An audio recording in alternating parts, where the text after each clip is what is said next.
क्या आप लोगों ने कभी सोचा है कि रामायण की मंथरा क्या सिर्फ कैकई के महल में ही रहती थी? नहीं, रामायण की वो मंथरा, वो कथावाचक आज भी हमारे भीतर छुपी बैठी है। आज भी वो हमारे मन को भटकाने वाली कहानियाँ हमें करती रहती है। वो मंथरा ठीक उसी पल हमारे कान में आकर कभी डर के, कभी शक के और कभी हमें भटकाने वाले कहानियों के मंत्र बोलने लगती है।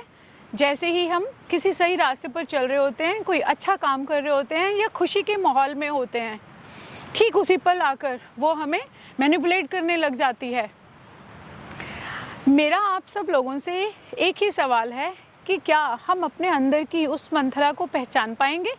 ऐसा करने के लिए मैं आप सब लोगों के साथ मिलकर एक विजुअल शेयर करना चाहती हूँ। जब श्री रामचंद्र जी का राज्याभिषेक था, उससे ठीक एक रात पहले कैकई बहुत खुश थी, क्योंकि कैकई श्री रामचंद्र जी से उनकी सगी माँ से भी ज़्यादा प्यार करती थी और राम जी भी कैकई को बहुत प्यार करते थे। लेकिन इसी खुशी के माहौल में अचानक से कैकई के कमरे में सामने से मंथरा आती है। पर मंथरा अकेली नहीं आती, मंथरा अपने साथ में झूठी कहानी भी लेकर आती है। मंथरा आते ही कैकई को बोलती है, कैकई, क्या तुमने सोचा है कल श्री राम जी का राज्याभिषेक है? तुमने इस बात पे गौर किया है कि तुम्हारे साथ कितना बड़ा अन्याय हो रहा है? कैकई ने उसकी बात पर गौर नहीं किया, बट फिर भी मंथरा अपनी जादू की, अपनी भटकाने वाली वो बातें बोलती रही। कैकई को उसने बोला कि कल श्री रामचंद्र जी को जब राजा बना दिया जाएगा तो कौशल्या का महत्व तो और ज़्यादा बढ़ जाएगा। क्या तुमने अपने बारे में सोचा है? तुम्हारा क्या होगा? तुम्हारा महत्व तो बिल्कुल रहेगा ही नहीं। और भरत का क्या होगा? कैकई का मन उस वक्त बिल्कुल साफ था, उसके मन में ऐसी कुछ भी बुराई की भावना नहीं थी।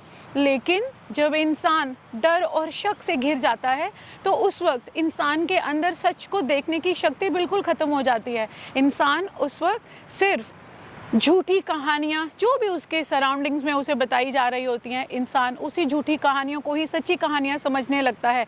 बिल्कुल उसी तरह जैसे आज हम सब लोग जब भी कुछ अच्छा काम कर रहे होते हैं, जब भी किसी सही रास्ते पर चल रहे होते हैं, तो हमें भी बिल्कुल वही मंथरा, वही कथावाचक बनकर, हमारा सबसे सच्चा हितैषी बनकर हमारे अंदर आकर वो मंत्र फूंकने लगता है उन झूठी कहानियों के, और हमें हमारे पाथ से, हमें हमारी उस सही रास्ते से भटकाने लगता है।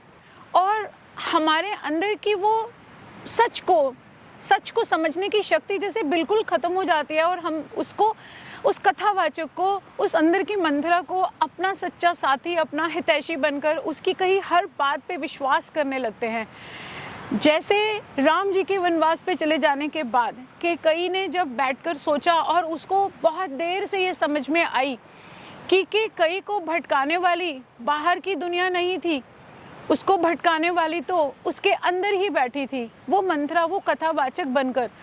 तो क्या आप भी उस कैकई की तरह सब कुछ खत्म हो जाने के बाद समझना चाहते हैं, या हम सब मिलकर अपने अंदर की उस मंथरा को पहचान पाएं कि वो सिर्फ हमें हितैषी महसूस कराती है, कि वो हमारी वेल विशर है, वो हमारी हितैषी है, वो हमारा प्रोटेक्शन करती है, बट वो हमारा कभी भी भला नहीं चाहती। क्योंकि नेगेटिविटी जैसे विचार आने का मतलब ये नहीं है कि हमारे साथ कुछ बुरा हो रहा है या बुरा हो जाएगा। नेगेटिविटी आना उस बात का प्रमाण है, उस बात का साइन है कि हमारे साथ कुछ बहुत अच्छा होने वाला है, कि हम सही रास्ते पर चल रहे हैं। क्योंकि नेगेटिविटी को ऐसा देखकर, यानी कि उस मंथरा को, उस कथावाचक को हमारे सही रास्ते पर हमें चलता देखकर अपनी आइडेंटिटी के लूज़ हो जाने का डर लगता है, क्योंकि वो हमें इवॉल्व नहीं होने देना चाहती, वो हमें ग्रो नहीं होने देना चाहती। इसलिए वो हमें हमारे कान में उन झूठी कहानियों के मंत्र बोलकर हमें भटकाती रहती है।